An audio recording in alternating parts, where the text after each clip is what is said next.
Hello everyone and welcome back to the channel.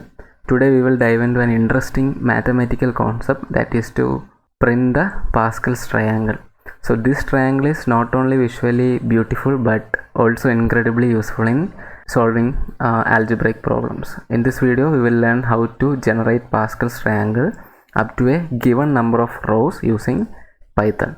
Let's get started. So Pascal triangle is a triangular array of numbers where each number is the sum of two numbers directly above it. For example, if the input is 4, the output should look like this with 4 rows. So this is a Pascal triangle with 4 rows.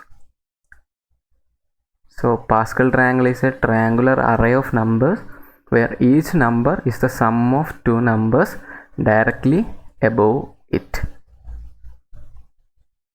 So this is the code implementation. First we define a function to generate Pascal's triangle up to the specified number of rows. An empty list triangle is initialized to store all the rows. We use a for loop to iterate from 0 to rows.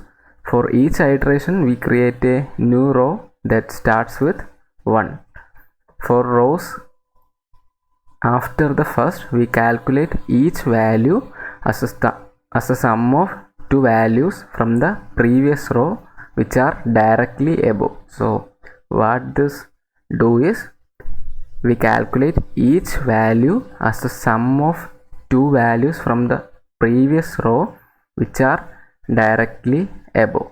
We append 1 to the end of the row and then add the row to the triangle list. So first we append 1 to the end of the row and then add the row to the triangle list.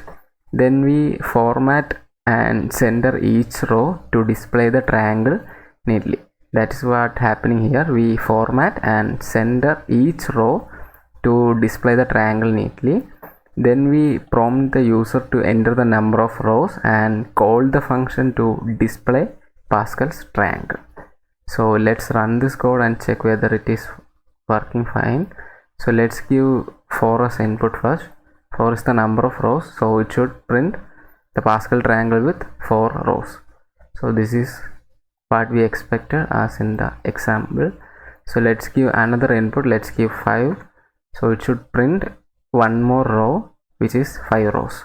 Yeah, which is 5 rows. So let's give 1 as input. It should print 1.